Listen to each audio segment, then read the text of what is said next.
A final decision. That morning, all the people who saw Peter reported that he was in a very excitable state. At 2 p.m, he went to see Gaganov, who had arrived from his estate only the day before. Gaganov's house was full of guests, and they were excitedly discussing the recent events. Peter talked more than anyone, forcing the others to listen to him. He had always been considered rather a chatterbox with a screw loose in his head, but this time he was saying things about Julie von Lemke, and in the general uproar, she had become an absorbing subject. He spoke with the authority of one who had until recently been her most intimate confidant and disclosed many surprising details. Incidentally, and of course inadvertently, he repeated what she had said privately about some leading citizens of the town, which naturally wounded the vanity of some. The things he said were neither too clear nor too coherent. He sounded like a simple, straightforward man faced with the painful duty of explaining away a whole pile of misunderstandings, who in his simplicity and clumsiness didn't know where to begin or end. Quite carelessly, he let slip the fact that Julie von Lemke had known of Stavrogin's secret and that, in fact, she had been behind the whole intrigue. She had lied to him too, though, because he, Peter Verkovensky, was also in love with poor Liza. But then she'd manipulated him so adroitly that he had almost had to take Liza to Stavrogin in the carriage. I know it's all very well for you to laugh at me, gentlemen, but you surely must realize that if I'd had any idea how it was going to end, he concluded. I'm going to read from the Paveer Volokonsky translation, that same chapter 4, The Last Decision. Many saw Peter Stepanovich that morning. Those who did recall that he was extremely excited. At 2 p.m, he ran by to see Gaganov, who had arrived from the country just the day before, and where a whole house full of visitors had gathered who talked much and hotly about the events that had just transpired. Peter Stepanovich talked most of all and made himself heard. He was always regarded among us as a, quote, garrulous student with a hole in his head, end of quote. But now he was talking about Yulia Mikhailovna, and considering the general turmoil, the topic was a gripping one. In his quality as her recent and most intimate confidant, he reported many quite new and unexpected details about her. Inadvertently and, of course, imprudently, he reported some of her personal opinions about people widely known in town, thereby instantly pricking some vanities. It all came out vague and muddled as from a none too clever man who yet, as an honest person, was faced with the painful necessity of explaining all at once a whole heap of perplexities, and who, in his simple-hearted awkwardness, did not know himself where to begin and where to end. He let slip, also rather imprudently, that Yulia Mikhailovna knew the whole of Stavrogin's secret and that she herself had conducted the whole intrigue. And she had also done him, Peter Stepanovich, a bad turn because he himself had been in love with this unfortunate Liza. And yet he had been so, quote, turned around, end of quote, that he had almost taken her to Stavrogin in a carriage. Yes, gentlemen, it's all very well for you to laugh, but if only I'd known how it would end, he concluded. To various anxious inquiries about Stavrogin, he declared directly that the catastrophe with Lebyadkin was, in his opinion, pure chance. And the one to blame for it all was Lebyadkin himself, who displayed his money. He explained this particularly well. One of the listeners at some point observed to him that he had no business, quote, play acting, end of quote, that he ate, drank, and all but slept in Yulia Mikhailovna's house and was now the first to besmirch her, and that it was not at all as pretty a thing as he supposed. But Peter Stepanovich defended himself at once. I ate and drank not because I had no money, and I'm not to blame if I was invited there. Allow me to judge for myself how grateful I ought to be for that.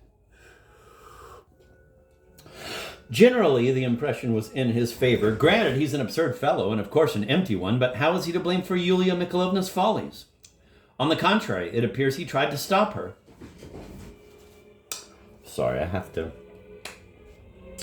highlight that because this is like my 20th reading of this book, and it just fascinates me how he'll make an anonymous quote, Dostoevsky, that is, again, is, as he says in the book at some point, vox populi, vox Dei, like the voice of the people is the voice of God. Like, he's not quoting anyone in particular. He's just so good.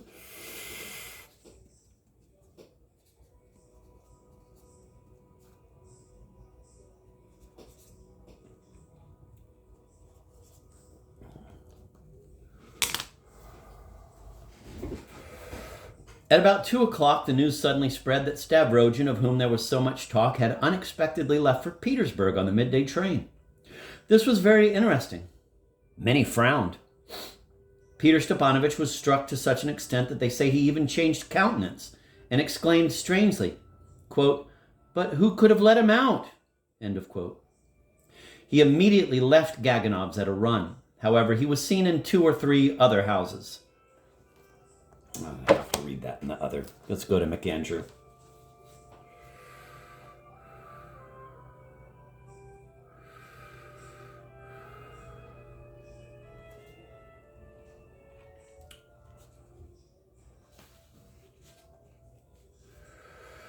One of the guests remarked that he didn't believe him and that he thought Peter was putting it all on and that anyway he had eaten, drunk, and almost lived in Mrs. von Limp's house. And it wasn't right for him to talk like that about her now, but Peter immediately parried this attack by saying, "I ate and drank there not because I had no money to buy food and drink, but because they insisted on inviting me. So it's not my fault. So please allow me to judge for myself how much gratitude I owe them." On the whole, he created a favorable impression. The general consensus of opinion could be summoned up thus. Here's the Vox Populi again. All right, even if he is an absurd and vacuous fellow, there's still no good reason to blame him for Julie von Limp's stupidity. In fact, it appears he even tried to stop her. Shortly after 2 o'clock, a rumor spread that Stavrogin, who was talked about so much that day, had taken the midday train for Petersburg. That caused a considerable stir. Many people frowned. Peter was so amazed that some say his face changed. And he uttered a strange exclamation, quote, "But who on earth could have let him go?" End of quote.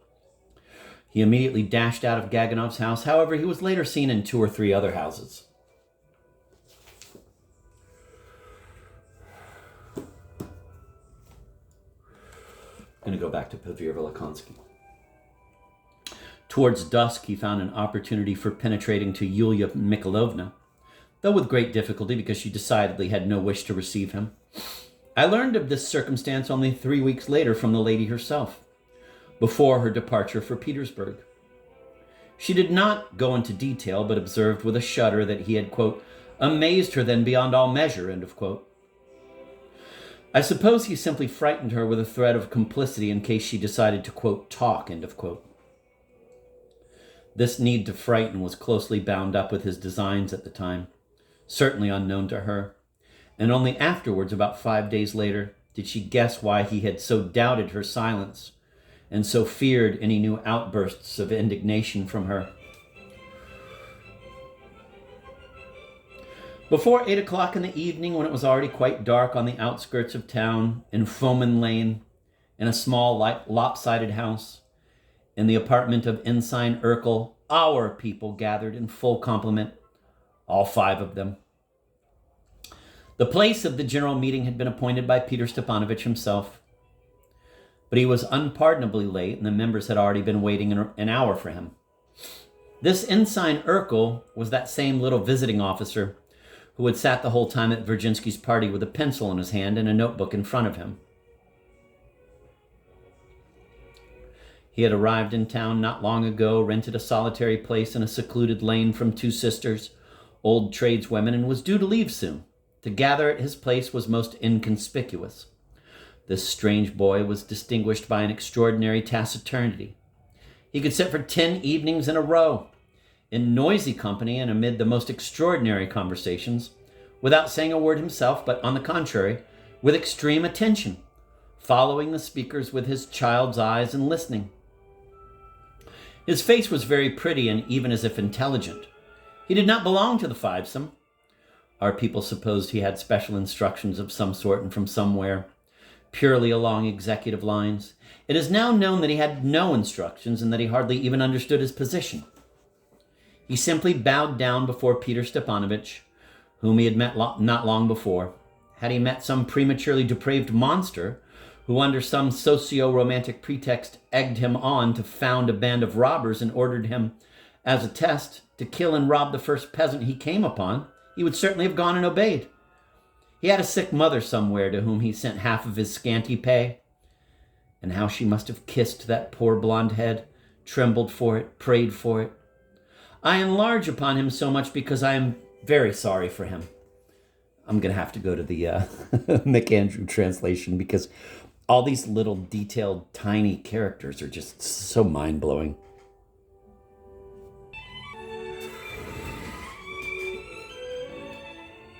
Our people were excited. They had been struck by the events of the past night and it seems had gone cowardly. The simple but systematic scandal in which they had so zealously taken part so far had an outcome they did not expect. The night fire, the murder of the Lebetkins, the crowd's violence over Liza, these were all surprises not envisioned in their program.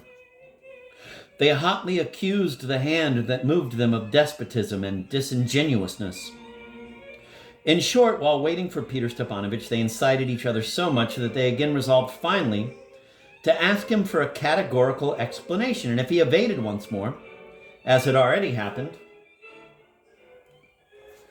even to break up the fivesome, but so as to found in place of it a new secret society for the, quote, propaganda of ideas, end of quote, and that by themselves on the principles of equal rights and democracy.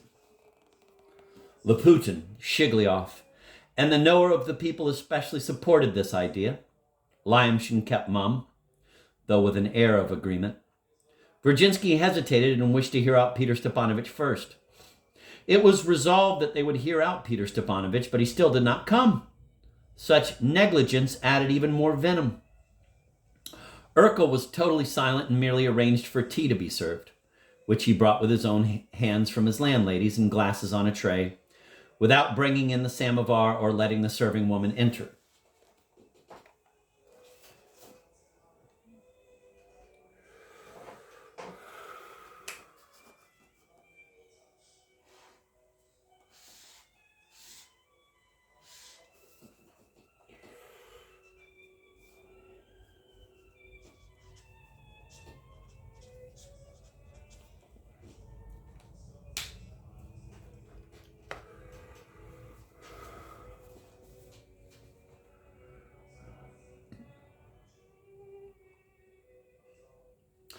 Peter Stepanovich arrived only at 8:30. With quick steps, he went up to the round table in front of the sofa, around which the company had placed themselves. He kept his hat in his hand and refused tea. His look was angry, stern, and haughty. He must have noticed at once by their faces that they were, quote, rebellious, end of quote. Before I open my mouth, you lay out your stuff. You've got yourselves all braced for it, he observed with a spiteful smile, looking around at their physiognomies. Laputin began. On behalf of all, and in a voice trembling with offense announced,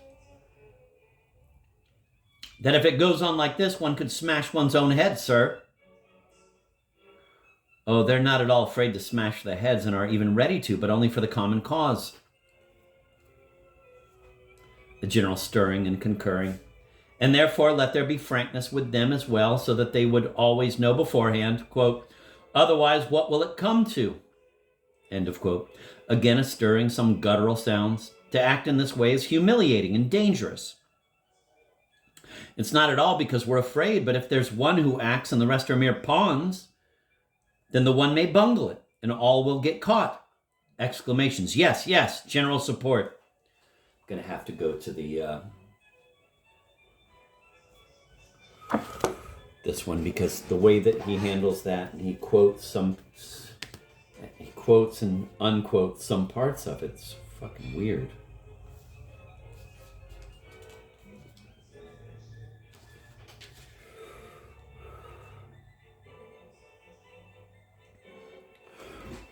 So this is McAndrew. Urkel maintained complete silence and went to order tea, which he brought back himself on a tray already poured.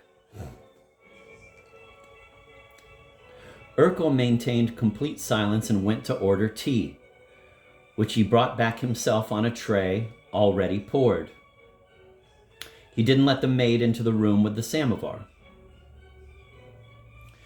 Peter didn't arrive until 8:30. With small, quick steps, he walked up to the round table by the settee where the others were sitting. He kept his hat in his hand and declined tea.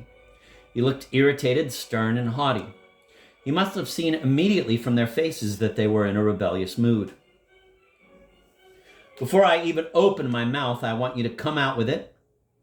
I can see there's something troubling you, he said with a malicious grin, gazing at each of them in turn. Laputin spoke, quote, in the name of all, end of quote, and his voice trembling with resentment, said that, quote, if we go on like this, we'll soon get bloody noses, end of quote. Of course, they weren't afraid of getting bloody noses and didn't even mind it, but only as long as it furthered the cause. There was a general stir and sounds of approval. Therefore, Peter should be more candid with them and let them know in advance what the next move was going to be. Quote, for things can't go on like this, end of quote. Again, a stir and a few guttural sounds. His behavior up until now had been both dangerous and humiliating to them. Quote, and it's not at all that we're afraid, but if only one man does the thinking and the rest are mere pawns, the chances are that he'll finally make a slip and then we'll all get caught, end of quote. Shouts of hear, hear, general approval. So what the hell do you want? It's obvious that in the McAndrew, that's Peter that says that, but he doesn't say Peter said that because it's obvious to you that he said that.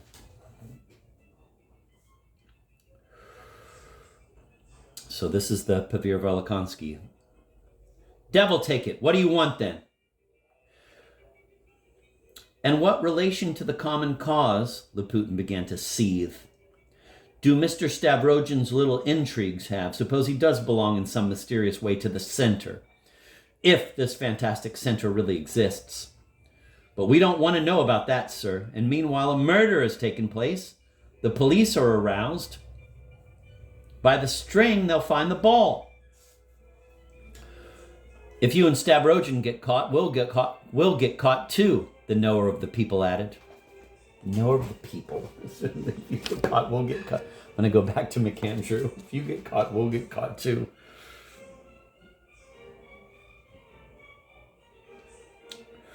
If they get, this is McAndrew, if they get you with your Stavrogin, it won't take them very long to get to us, the expert on the people added. And it's not at all helpful to the cause, Virginsky concluded gloomily. What nonsense. The murder was committed by Fedka and the motive was robbery. Huh. A rather strange coincidence, wasn't it? Laputin remarked, grimacing. All right, if that's the way you want it, let me tell you that it was your fault that it happened. What do you mean, our fault? First of all, you, Laputin, took part in that intrigue, and in the second place, and this is the main point, you were told to get Lebyakin out of town and to pay him the money, but what did you do? If you had sent him away, nothing would have happened. But wasn't it your own suggestion that it would be a good idea to let him come out and read that poem? It was a suggestion, not an order. The order was to send him out of town. What's an order? It's a rather ambiguous word. But anyway, you ordered me to delay his departure. You've got it wrong, and you've displayed stupidity and lack of discipline. The murder was Fedka's doing, and he was prompted only by robbery. But you've been listening to the trash that's been spread around, and you believed it. You got cold feet. Stavrogin isn't stupid enough to get involved in something like that, and the fact that he left by the 12 o'clock train after an audience with the vice governor proves it. They'd never have allowed him to leave for Petersburg in broad daylight if they'd had any doubts about him. But we never contended that Stavrogin had done the actual killing himself, Laputin hissed venomously, now quite unabashed. In fact, he may not even have known anything, just as I knew nothing, a fact of which you're very well aware, and which hasn't in any way prevented me from ending up like a chicken in a pot. Whom are you accusing then? Peter said, glaring at him grimly. Those who feel it necessary to set towns on fire.